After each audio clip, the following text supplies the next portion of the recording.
Hi friends, this is বানি and welcome to my channel. বন্ধুরা, আজকে আমি তোমাদের জন্য একটা দারুণ টপিক নিয়ে এসেছি। আমরা প্রায় কনফিউজ হয়ে যাই গো ফর, গো উইথ আর গো বাই এর ব্যবহার দেখে। সেন্টেন্সে কখন আমরা গো ফর এর ব্যবহার করব আর কখন আমরা গো উইথ এর ব্যবহার করব, প্রায় কনফিউজড হয়ে যায়। আর এগুলোকে আমরা শুধু একটা অর্থে ব্যবহার করি না, আমরা বিভিন্ন অর্থে এগুলোকে ব্যবহার করে থাকি। তো সেন্টেন্সে আমরা কখন কোনটার ব্যবহার করব, কোন অর্থে আমরা কোন ফ্রেজাল ভার্বটার ব্যবহার করব, আজকের পরে গো ফর, গো উইথ আর গো বাই এর ব্যবহার নিয়ে তোমাদের কোনো রকম অসুবিধা হবে না। প্রত্যেকটা ফ্রেজাল ভার্বকে খুব মন দিয়ে দেখো, আর কতভাবে এগুলোকে আমরা ব্যবহার করতে পারি সেটাও ভালো করে বোঝার চেষ্টা করো। আমি প্রত্যেকটার সাথে এক্সাম্পল দিয়ে তোমাদেরকে বুঝিয়ে দেওয়ার চেষ্টা করব সেন্টেন্সে এগুলোকে আমরা ঠিক সঠিকভাবে কি করে ব্যবহার করতে পারি। তো আজকের ভিডিওটাও কিন্তু খুব ইম্পর্টেন্ট, খুবই ফ্রুটফুল হতে চলেছে, তোমরা কোথাও যাবে না, আমার সাথে ভিডিওটা একদম শেষ পর্যন্ত থাকবে। যা চ্যানেলে নতুন অর্থাৎ প্রথম আমার ভিডিও দেখছো তারা প্লিজ চ্যানেলটাকে সাবস্ক্রাইব করে নিও, তাহলে যখনই আমি ভিডিও আপলোড করব তোমরা নোটিফিকেশন পেয়ে যাবে। তো আর দেরি না করে চলো শুরু করা যাক আজকের ভিডিও। সবার আগে আমরা দেখবো গো ফর এর ব্যবহার। দেখো, গো ফর এই ফ্রেজাল ভার্বটাকে আমরা দুটো অর্থে ব্যবহার করতে পারি। সবার আগে আমরা দেখবো দুটোর মধ্যে একটা বেছে নেওয়ার অর্থে আমরা গো ফর কে কি করে ব্যবহার করছি। যখন আমরা অপশন পাই আর তার মধ্যে থেকে একটা আমাদের বেছে নিতে হয়, তখন আমরা সেন্টেন্সে গো ফর কে ব্যবহার করতে পারি। এক্সাম্পল দেখো, আমি সাধারণত সাদামাটা পোশাক বেছে নিই। I usually go for simple clothes. I usually go for simple clothes. That means এখানে আমরা অর্থ করছি বেছে নেওয়া। আমি অনেকগুলোর মধ্যে সাদামাটা জামা কাপড়ই বেছে নিই। তো এখানে আমরা গো ফর এর ব্যবহার করব। এখানে আমরা কখনোই গো উইথ এর ব্যবহার করব না। একটা এক্সাম্পল দেখো, যদি আমি বলি চলো নিরাপদ অপশনটাই বেছে নেওয়া যাক, দ্যাট মিনস নিরাপদ বিকল্পটা বেছে নেওয়া যাক। Let's go for the safer option. Let's go for the safer option. একটা এক্সাম্পল দেখো, যদি আমি বলি তুমি এটা বেছে নিচ্ছ না কেন বা তুমি এটা বেছে নাও না কেন, why don't you go for this one? Why don't you go for this one? একটা এক্সাম্পল দেখো, যদি আমি বলি আমার মনে হয় আমাদের প্ল্যান বি টা বেছে নেওয়া উচিত, I think we should go for plan B. I think we should go for plan B.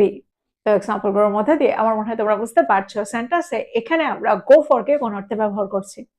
আমরা যখন বেছে নেওয়ার অর্থ করব তখন আমরা সেন্টেন্সে গো ফর কে ব্যবহার করতে পারি। যখন আমরা কোনো অপশন পাবো আর তার মধ্যে বেছে নেওয়ার অর্থ করব তখন আমরা গো ফর এর ব্যবহার করে থাকি।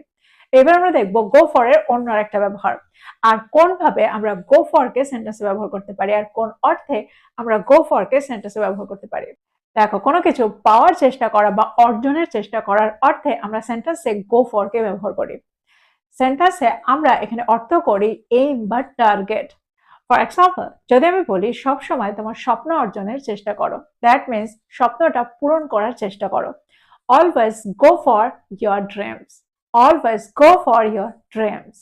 একটা এক্সাম্পল দেখো, যদি আমি বলি আমাদের ভালো সুযোগ পাওয়ার চেষ্টা করা উচিত, we should go for better opportunities. We should go for better opportunities. একটা এক্সাম্পল দেখো, যদি আমি বলি যা তোমাকে খুশি করে সেটা অর্জনের চেষ্টা করো, go for what makes you happy. Go for what makes you happy. তো এক্সাম্পল গুলোর মধ্যে দিয়ে আমার মনে হয় তোমরা বুঝতে পারছো এখানে আমরা সেন্টেন্সে গো ফর কে কি করে ব্যবহার করছি। কোনো কিছু পাওয়ার চেষ্টা করা, কোনো কিছু অর্জন করার চেষ্টা অর্থে আমরা সেন্টেন্সে এখানে গো ফর কে ব্যবহার করছি। তো গো ফর কে আমরা দুটো অর্থে ব্যবহার করতে পারি, এক হলো বেছে নেওয়া আর আরেকটা হলো কোনো কিছু পাওয়ার চেষ্টা করা, কোনো কিছু অর্জনের চেষ্টা করা। এবার আমরা দেখবো এর পরেরটা, এবার আমরা দেখবো গো উইথ এর ব্যবহার। দেখো, গো উইথ কে আমরা সেন্টেন্সে বিভিন্ন অর্থে ব্যবহার করে থাকি। সবার আগে আমরা দেখবো মানানসই অর্থাৎ মানানোর অর্থে আমরা সেন্টেন্সে গো উইথ কে কি করে ব্যবহার করি। আমরা প্রায় বলে থাকি এই ড্রেসটা জুতোটার সাথে মানাচ্ছে না, এই কালারটা তোমার উপর মানাচ্ছে না। তো এরকম অর্থে আমরা সেন্টেন্সে এই ফ্রেজাল ভার্বটা ব্যবহার করতে পারি, এটা এটার সাথে খুব ভালো মানিয়েছে, খুব ভালো মানানসই হয়েছে। এরকম অর্থে আমরা সেন্টেন্সে এই ফ্রেজাল ভার্বটা ব্যবহার করে থাকি। এক্সাম্পল দেখো, তোমরা আরো ভালো করে বুঝতে পারবে। যদি আমি বলি এই শার্টটা তোমার জিন্সের সাথে মানিয়েছে, this shirt goes with your jeans. This shirt goes with your jeans.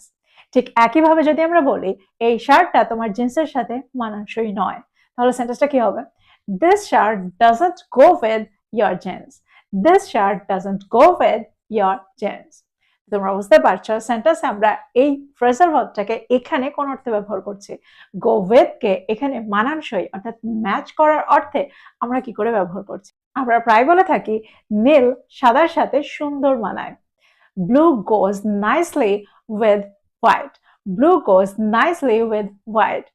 নীল সাদার সাথে সুন্দরভাবে মানায়। আরেকটা এক্সাম্পল দেখো, যদি আমি বলি কালো প্রায় সবকিছুর সাথে মানায়।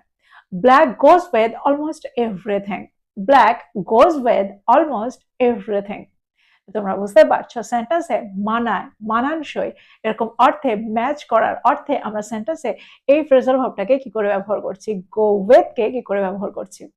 এবার আমরা দেখবো গো উইথ এর অন্য একটা ব্যবহার। দেখো সেন্টেন্সে আমরা যখন অর্থ করি মেনে নেওয়া, অ্যাকসেপ্ট করা, তখন আমরা সেন্টেন্সে গো উইথ এর ব্যবহার করতে পারি। আমরা প্রায় সিদ্ধান্ত মেনে নেওয়ার ক্ষেত্রে এই স্ট্রাকচারটার ব্যবহার করে, এই ফ্রেজাল ভার্বটার ব্যবহার করে থাকি। এক্সাম্পল দেখো, যদি আমি বলি আমি তোমার পরামর্শটাই মেনে নেব, I will go with your suggestion. I will go with your suggestion. একটা এক্সাম্পল দেখো, যদি আমি বলি আমার মনে হয় আমাদের তোমার পছন্দটাই মেনে নেওয়া উচিত, I think we should go with your choice. I think we should go with your choice. একটা এক্সাম্পল দেখো, যদি আমি বলি আমি তার পরামর্শটাই মেনে নেওয়ার সিদ্ধান্ত নিয়েছিলাম, I decided to go with her advice. I decided to go with her advice. তোমরা বুঝতে পারছো সেন্টেন্সে আমরা এখানে go with কে কিভাবে ব্যবহার করছি। এবার আমরা দেখবো go with এর অন্য একটা ব্যবহার।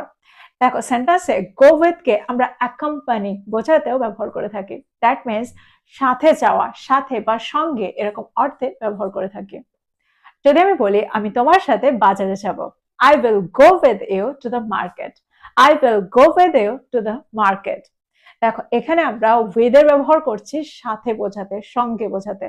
এই ব্যবহারটা আমরা প্রায় করে থাকি। এটা আমার মনে হয় তোমাদের কাছে একদমই নতুন নয়। একটা এক্সাম্পল দেখো, যদি আমি বলি সে তার বোনের সাথে ডাক্তারের কাছে গিয়েছিল, she went with her sister to the doctor. She went with her sister to the doctor. তো তোমরা বুঝতে পারছো এখানে আমরা go with কে কি করে ব্যবহার করছি। তো এই ছিল go with এর ব্যবহার। এবার আমরা দেখবো go by এর ব্যবহার। আমরা সেন্টেন্সে go by কে কিভাবে ব্যবহার করি।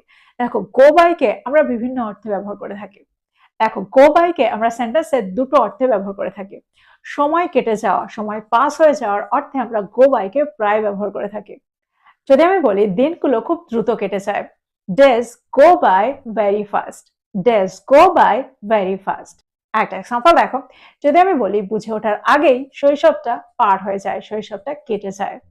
Childhood goes by before we realise it. Childhood goes by before we realise it. একটা এক্সাম্পল দেখো, যদি আমি বলি এই বছর শীতটা খুব দ্রুত কেটে গেল, খুব দ্রুত পার হয়ে গেল। The winter went by too fast this year. The winter went by too fast this year. তোমরা বুঝতে পারছো সময় কেটে যাওয়া, সময় পার হয়ে যাওয়ার অর্থে আমরা গো বাই কে কি করে ব্যবহার করছি। সেন্টেন্সটা যখন পাস্ট টেন্সে থাকে তখন আমরা গোর সেকেন্ড ফর্ম ওয়েন্ট বাই এর ব্যবহার করে থাকি। এবার আমরা দেখবো গো বাই এর অন্য একটা ব্যবহার। দেখো গো বাই কে আমরা নিয়ম মেনে চলা বা নির্দেশ মেনে চলা, তথ্য অনুযায়ী চলা এরকম অর্থেও ব্যবহার করে থাকি। সেন্টেন্স দেখো তোমরা আরো ভালো করে বুঝতে পারবে। যদি আমি বলি আমরা অবশ্যই নিয়মগুলো মেনে চলবো, we must go by the rules. We must go by the rules. যদি আমি বলি আমি সাধারণত তথ্য অনুযায়ী চলি, গুজব নয়। দ্যাট মিনস আমি গুজব অনুযায়ী চলি না, আমি সবসময় তথ্য অনুযায়ী চলি। সেন্টেন্সটা কি হবে? I usually go by facts, not rumors. I usually go by facts, not rumors. আমাদের আইন অনুযায়ী চলা উচিত। We should go by the law. We should go by the law. এক্সাম্পলগুলোর মধ্যে দিয়ে আমার মনে হয় তোমরা বুঝতে পারছো সেন্টেন্সে এখানে আমরা গো বাই কে কোন অর্থে ব্যবহার করছি। তো এই ছিল গো ফর, গো উইথ আর গো বাই এর ব্যবহার। আমার মনে হয় প্রত্যেকটা ব্যবহারকে তোমরা বুঝতে পারলে, আর এটাও বুঝতে পারলে এগুলোকে আমরা ঠিক কতভাবে ব্যবহার করতে পারি। তো প্রত্যেকটাকে নোট ডাউন করো আর এগুলো দিয়ে সেন্টেন্স তৈরি করো, আর সেগুলোকে প্রতিদিনের কনভারসেশনে ইনক্লুড করো। আর ভিডিওটা ভালো লাগলে লাইক করতে ভুলে যেও না, বন্ধুদেরকে শেয়ার করো যারা ইংরেজি শিখছে। So this is all about today. I will be back with another video. Till then, take care. Thank you for watching this video. Bye bye.